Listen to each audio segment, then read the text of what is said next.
Good morning, everyone. This is Father Nate, missionary priest in Italy, and thanks for joining us today, October 11th, on No Greater Delight, our podcast on Marian feasts and Marian meditations. Well, today we start off with recalling that today was when the encyclical Ad Celi Reginam was issued by Pope Pius XII on the feast of the Maternity of the Blessed Virgin Mary, as it is, October 11th, 1954. So, according to the traditional calendars, this is the feast of the Divine Maternity of Our Lady.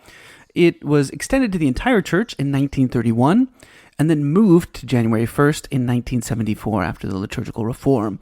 So hence we have a lot of celebrations, older celebrations that recall the Divine Maternity of Our Lady, but we celebrate it now on January 1st, right, the beginning of the new year.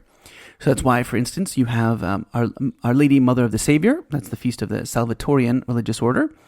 Also, Our Lady the White in Auville, in Caux, in France. This image is much venerated in the country. That's what we're told by the Abbot Orsini. Likewise, we celebrate Matka Boża Nieustającej Pomocy in Poznan, in Wielkopolska, Poland. Okay, so this is in the Church of Saint Mary Magdalene in Poznan, which was begun in 1649. The Jesuits installed a copy of the miraculous icon of perpetual help, which at the time was in the Church of St. Matthew in Rome. In the 1700s, the church evolved into a Baroque masterpiece, merging with the parish church after the Jesuits were suppressed in 1773 to become the large, magnificent church of St. Stanislaus the Bishop, which was dedicated also to St. Mary Magdalene and the Mother of God of Perpetual Help, right? In the 1800s, both the Italian original and the Poznan copy of the icon were lost. Right?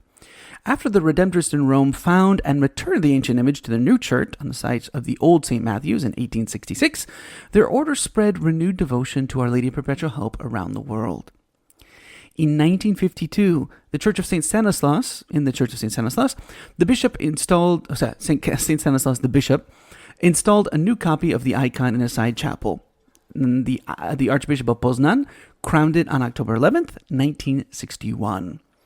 Unfortunately, thieves stole the crown in 1988, and so the bishop recrowned it in 1989. Likewise, we celebrate Notre Dame de Foi, Our Lady of Faith, in Italy, in Rome. This is for the brothers and sisters of the Sacred Hearts of Jesus and Mary, in their mother house. They celebrate that. They also celebrate Nuestra Señora del Rosario in Granada, Andalusia, Spain. This is a votive commemoration for Our Lady of the Rosary because she helped end a plague in 1679. The procession takes place the following day, October 12th. They also celebrate the Virgin Noire de Puy in Izmir, Turkey. This is a Black Virgin. It's a replica of a Black Virgin installed in the house of Our Lady in Ephesus in 1998. And so that's what we're celebrating in the Marian world today, October 11th. For today's reading from True Devotion to the Blessed Virgin Mary by St. Louis de Montfort, we continue again with Part 1 on devotion to Our Blessed Lady in general, Section 2, Discernment of the True Devotion to Our Blessed Lady. We considered those 5 fundamental truths, and now we're in subsection 1 on false devotions to Our Lady. If you recall, the saint gave us 7 different sorts of false devotions. We considered the critical ones, the critical devotees, the scrupulous ones, and now we'll consider the external devotees, right? This is point 96.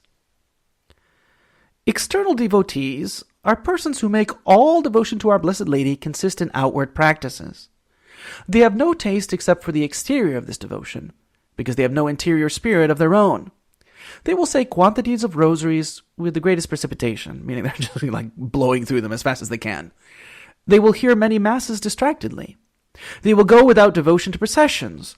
They will enroll themselves in all sorts of confraternities without amending their lives, without doing any violence to their passions, or without imitating the virtues of that most holy Virgin. They have no love but for the sensible part of devotion, without having any relish for all its solidity. If they have not sensible sweetness in their practices, they think they are doing nothing. They get all out of joint, throw everything up, or do everything at random. The world is full of these external devotees, and there are no people who are more critical of men of prayer, of those who foster an interior spirit as the essential thing, while they do not lightly account of that outward mockery which always accompanies true devotion. Outward modesty, sorry, not mockery. I was like, that doesn't make any sense. And so again, here, this is another danger, and what St. Louis de Montfort is getting at is, it's not just the mere outside, external practices that matter, right? This is something to bear in mind. Again, he's not saying that praying rosary or going to many masses or going to processions is a bad thing. No, on the contrary, that's beautiful, but it needs to be accompanied with this interior spirit. And again, it's interesting because he says here, he talks about these people who, without amending their lives, without doing any violence to their passions, meaning like they don't struggle to work against their pride, against their anger, against their lust, and without imitating the virtues of that Holy Virgin. So, so these are all just external things. You really haven't assimilated what it means to be like Mary, which is the whole point of, devotion to her, is that it's not just saying the words as if they were magic, right? What matters is that we look at her, we look at the example, we meditate on these things, and hopefully by means of these confraternities, these means of these different groups, they help us to imitate our Blessed Mother, right? And so we'll see that this group, the external devotees, is also very close to the next group, the presumptuous devotees, because again, it's kind of the same thing. Like a presumptuous devotee, he says, these are people who live in sin, and they're like, oh, well, I've got my devotion, that's what's going to save me. No, because it's not just the exterior that matters, right? And this is why Jesus Christ, time and again in the Gospels, he speaks against the Pharisees, because they are all about this external devotion without the change of heart that's necessary, right? It's not merely the external thing that matters, but rather the internal disposition, right, with which we approach these things. And again, he'll make a nice distinction, and he'll say, like, look, it's good, that you pray the rosary. I'm not saying those are bad things. He says, but don't think that it's just the external thing that matters. What needs to happen is our hearts need to be converted, and we need to become like Mary. We need to resemble her as her true children.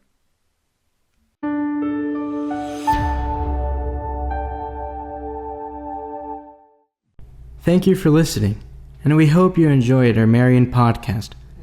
As St. John Paul II teaches us, from Mary we learn to love Christ, her Son, the Son of God. Through her intercession, may we grow ever closer to Him. We encourage you to share this with a loved one or friend and help spread our devotion to Mary. Thank you, and God bless.